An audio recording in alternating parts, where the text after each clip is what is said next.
All right, deep divers, get ready, because today we're heading to the Ryukyu Islands. Specifically Okinawa. Right, Okinawa. Before the 12th century, actually. Really interesting period. Yeah, we're talking about a time when Okinawa was this crossroads. Caught between these two major powers, China and Japan. And each one left its mark on Okinawa. Definitely. We'll be diving into all of that through the lens of George Kerr's book, Okinawa, The History of an Island People. It's a fascinating read, because we're talking about a time when Okinawa's history is kind of a mystery. Ah, so we're like detectives trying to piece together the past. Exactly. We've got these fragmented accounts, these little clues, and we're trying to make sense of it all. I'm into it. So where do we even begin with a mystery this big? Well, we start our journey around the late 6th, early 7th century. Okay. China's recently unified under the Sui dynasty. Right. And leading the charge is Emperor Yang Xin. Ambitious guy. Ambitious how? Like, obsessed with immortality, ambitious. Oh, wow. So not just content with ruling all of China, he wants to live forever, too. Pretty much. Kerr paints him as this larger-than-life figure who's convinced that the secret to eternal life is out there somewhere. And he's willing to go to great lengths to find it. Sounds like a recipe for adventure. So what does he do? Well, like many emperors before him, he gets really caught up in Taoist mysticism. Taoist mysticism, huh? So we're talking potions, elixirs, all that. Exactly. They believed there was a mythical land of happy immortals somewhere in the eastern seas. Hidden away, just waiting to be discovered. Okay, I can see why an emperor might be tempted by that. So he sends out an expedition to find it. He does. In 607... It fails. Oh, no. So what happens then? Does he just give up on his immortality dreams? Not a chance. He's even more determined. The very next year, in 608, he sends out another expedition. This time they're going to find it. The Land of Happy Immortals, here we come. Well, they reach a cluster of islands. Okay, and... was it the mythical land where there are immortals just chilling, sipping on elixirs of life? That's where things get a little murky. Murky how? Well, we don't know for sure if these islands were actually part of what we know today as the Ryukyus. Kerr suggests it's possible, but the evidence is thin.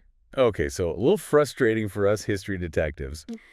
But they met people there, right? They did. They encounter people living on these islands. I wonder what that first meeting was like. Talk about a culture clash. Did they speak the same language? Probably not. And unfortunately, the historical record doesn't give us much detail about this encounter. Always the way, right? The most interesting parts, and we're left wanting more, but they didn't find the secret to immortality, did they? Not quite. The expedition returns to China with some captives from the islands. But no magical life-extending elixirs. Nope, no elixirs.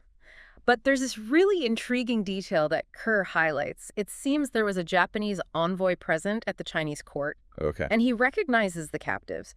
He suggests that they might be from Yaku. Yaku, that's an island south of Japan, right? Exactly. And that little detail is actually a pretty big deal. How so? Well, it suggests that the Japanese had some knowledge of the Ryukyus even before this Chinese expedition. Ah, so they weren't completely unknown. Interesting. Okay, so we've got China on the hunt for immortality, stumbling across these islands, and the Japanese already have some awareness of them. I can already tell this is going to be a fascinating deep dive. But first, a quick message from our sponsor. Okay, so we've got China off on this wild goose chase for immortality, literally bumping into the Ryukyus. Meanwhile, the Japanese are kind of watching from the sidelines, already aware of these islands. Like everyone's got their eye on Okinawa, even if they don't know exactly what to make of it yet. It's a bit of a preview of what's to come, this tension between these two major powers. Right, because things are about to get a lot more interesting with Japan, right? Exactly. Yeah. So while China's off searching for mythical lands, Japan's consolidating its power, getting its act together. And naturally, they're starting to flex their muscles a bit. Exactly. And guess what's conveniently located within their expanding sphere of influence? The Ryukyu Islands. It's like they were destined to become this point of contention. You could say that. And Japan's approach is quite different from China's. How so? Well, it's not this sudden, grand expedition, this big show of force. Kerr describes it more as a gradual process. Okay, so more subtle, less about immortality quests, more about slowly extending their reach, trade, migration, those sorts of things. like they're dipping their toes in the water first, testing the temperature. Exactly. And this starts as early as the 7th century. We see evidence of Japanese people in the Ryukyus, traders, maybe some settlers. Okay, so this blending of cultures is already starting, and this is where those exiled Japanese nobles come in, right? You got it. Imagine that being shipped off to these remote islands as punishment. Talk about a change of scenery. Yeah. But those nobles, they would brought their customs and traditions with them, right? Absolutely. They weren't just going to assimilate completely. They brought their own ways of doing things, and some of that inevitably rubbed off on the local population. It's like an unintended cultural exchange program. Did they come willingly? Not necessarily, but their presence had a lasting impact. Okay, so Japan's influence is starting to take root. But it wasn't all smooth sailing, was it? I mean, we can't forget about that female chieftain of Satsuma who basically told the Japanese where they could stick it. Oh, yeah. That's a perfect example of how the people of the Ryukyus weren't just going to lie down and let themselves be conquered. They had their own power structures, their own way of life. They weren't going to give that up without a fight. Exactly. And it reminds us that history is rarely a simple story of one group completely dominating another. It's messy, full of twists and turns. And speaking of twists and turns, we've got to talk about the year 698. This is when Japan really makes its move. What happens in 698? Well, this marks the first recorded Japanese expedition that's specifically aimed at the Ryukyus, led by this guy named Fumi no Emiko. So quite different from those earlier Chinese expeditions. They weren't searching for immortality this time, were they? No magical elixirs this time.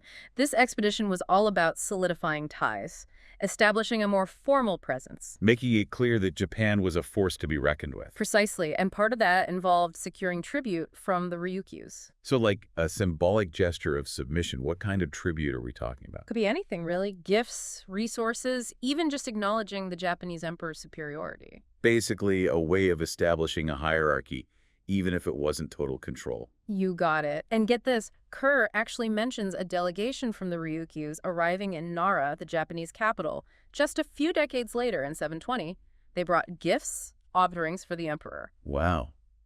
Imagine making that journey across the sea, all the way to Japan, just to pay respects. That says something about the impact of that 698 expedition. Absolutely. And remember, those sea voyages were incredibly dangerous back then. They kept making them. It seems like all this back and forth, this exchange between Japan and the Ryukyus, was becoming increasingly important. It was. And even though those official Japanese missions to China were eventually stopped in the 9th century. Wait, why were they stopped? Too risky. The sea voyages were just too dangerous, too unpredictable. So that was it. No more contact between Japan and the Ryukyus. Not at all. Remember, those official missions are just one piece of the puzzle. So I've got these formal missions, but then also merchants and others still going back and forth. Right. It's this mix of official contact and then these more informal exchanges still happening. Really paints a picture of how interconnected everything was, even back then. Absolutely. And it's easy to focus on those big events, the expeditions, the tribute missions. But what did this cultural fusion actually look like in everyday life? Yeah. It's like, how did those encounters play out for the people actually living in the Ryukyus? That's the million-dollar question, isn't it? And honestly, it's a tough one to answer definitively. Because we don't have those first-hand accounts from the Okinawan perspective. Exactly. It's like we're missing a big chunk of the story. But Kerr does offer some intriguing clues. Oh. Like what? Well, remember those shipwrecked Japanese sailors we talked about earlier? Just imagine being washed up on these foreign islands. Talk about a scary situation. Completely at the mercy of strangers. Right. And some of them probably did eventually make it back to Japan, but others, They stayed put. they became, whether they intended to or not, agents of cultural exchange. You can picture them sharing their skills, their language, their stories, just trying to survive and connect.